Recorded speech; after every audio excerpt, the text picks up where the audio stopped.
परभणीच्या गंगाखेड तालुक्यातील चिंचटाकळी परिसरातील ऊस पिकांचं मोठ्या प्रमाणात नुकसान झालंय।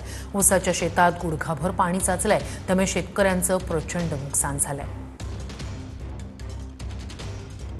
गंगाखेड तालुक्यातील चिंचटाकळी या भागात आपण आहोत आणि या ठिकाणी आपण पाहतोय ऊसामध्ये तब्बल गुडघाभर एवढा पाणी साचलेलं आहे। त्यामुळे ऊस या ठिकाणी आपण असं पाहतोय आडवा झालेला आहे पूर्णपणे।